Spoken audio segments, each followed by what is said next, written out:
such a blessing to be a part of. The stories of redemption and restoration are so incredibly inspiring. Today, I wanted to do a throwback to our very first video. Check out this awesome story, and if you haven't watched all of the episodes, go and watch them. I met the most amazing woman named Lacey, and her story is going to blow you away. She found herself lost, addicted, and pregnant with a child. She felt like her life had broken into a million little pieces, and no matter how hard she tried, she couldn't put the pieces back together. Have you ever felt that way? Lacey didn't know how deeply loved she was by her Creator. Do you?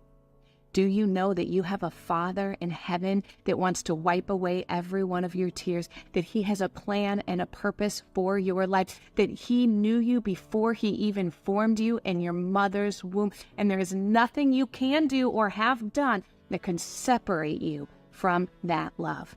No matter what season you are in right now, no matter how far you've run from God, no matter what you've been through, you are loved. God so desperately wants you to understand that He called me to create these videos. It's a new series called You Are Loved, and in it, we share stories of redemption and hope. Listen to hear how the Lord healed Lacey, how He picked up her pieces and put them back together. Her story is really going to encourage you, and at the end, she has some really great advice for anyone who might be going through a trial. Never give up, because there is always hope for your future. Watch and see. My name's Lacey, and I am the program director at the Women's House in Bonneworth for True Purpose Ministries. I've been there for about 5 years. Tell me about your life before Christ, or if you'd rather, before coming into True Purpose Recovery. It was complete chaos.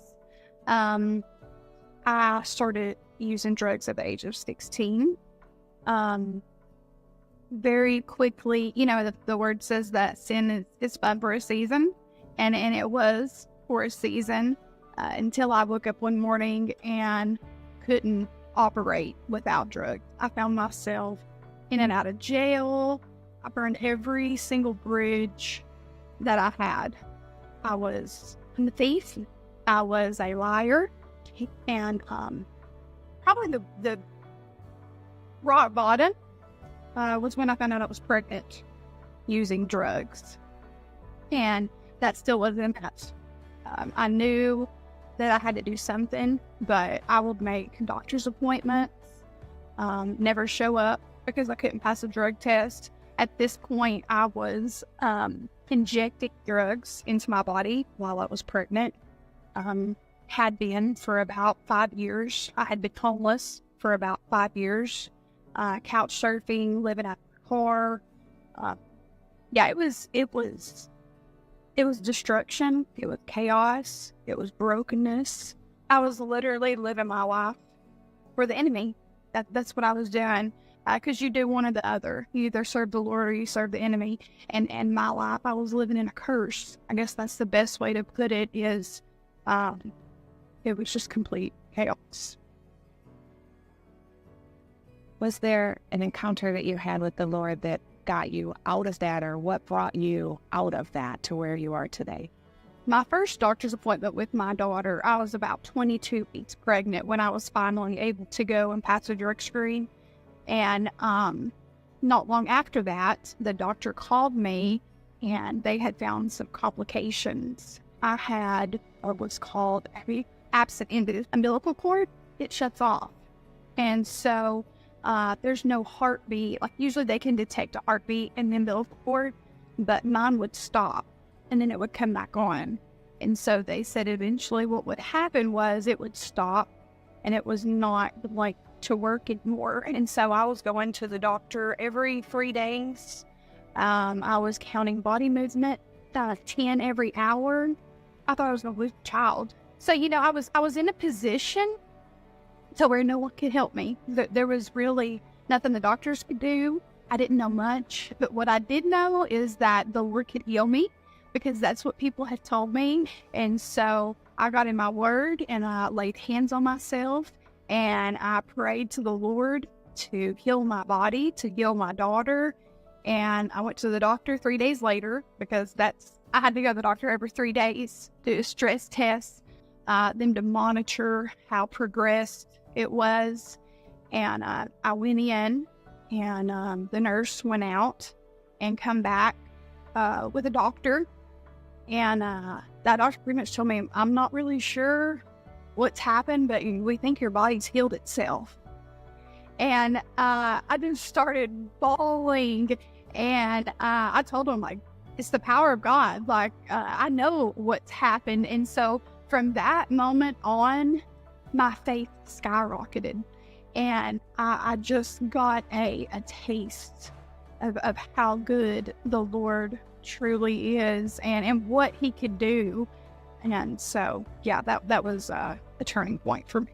And amazing. Yeah, amazing. Wow. I love that you got to experience that firsthand. That is just, what an awesome testimony. So now it's been 5 years. What does your life look like now? How does it look different than it did before? I'm made whole.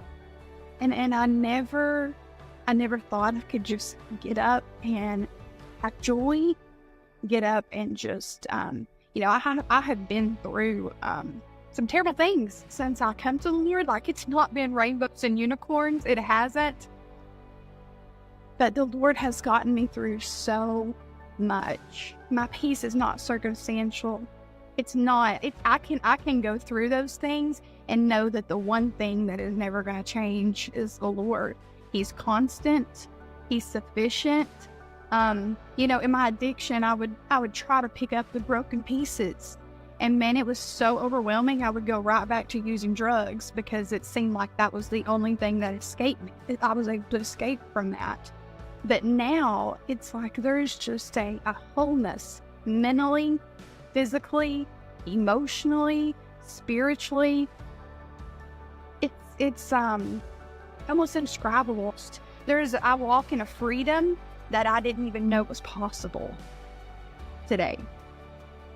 Amazing. I love it. I love how God gives his peace that surpasses all understanding. And just when you said you have complete peace in those situations, knowing that he is in control, that's just awesome. I love it. I love the story. I think a lot of people don't know that they have this God who loves them, who wants to draw them in, who wants to use them because they're in a place of brokenness like where you were just a few years ago. What would you say to someone in that situation? What either advice or piece of encouragement would you give someone in that place? There's nothing the Lord can. A lot of people think that you have to get it together and then the Lord will accept you. He'll meet you right where you're at. It doesn't matter what you've done. It doesn't matter what you're currently doing. There is absolutely nothing that is impossible for him. There's no brokenness that he can't heal. A lot of people have past trauma and past hurt. And the reason that they cannot get away from drugs and alcohol is because they have not let the Lord come in and heal those things. You're going to have to get uncomfortable. Doing the same thing over and over again is the definition of insanity. And people on drugs and alcohol, that's what they want to do. It's hard to get out of that cycle because it's comfortable. Even being homeless, even having nothing, you're going to have to get uncomfortable. You're going to have to try something different. You're going to have to reach out for help. Find someone that you can talk to or lean to that's going to steer you in the right direction, because the people you surround yourself with are super important. We know that God is love. And sometimes in this world, we get a messed up idea of what love should look like and what love looks like. How does love look differently today than it did in the past? Not circumstantial. Used to, I loved you because of what you could give me, or people loved me because of what I could give them. But it's like once you encounter the Father's love, that love supersedes anything that you've ever known, even to a parent's love. That is unconditional, but the Father's love is so much more. I can love you and not love what you do. Amen. That's awesome. Is there anything else that you wanted to say or that you wanted to tell us or that you thought was important that I didn't ask about that you wanted to share? There's always hope. There is a will and there's a way, and that way is Jesus Christ. And he is the restorer. He is the healer. He is the comforter. And whatever you need him to be, he will be that for you.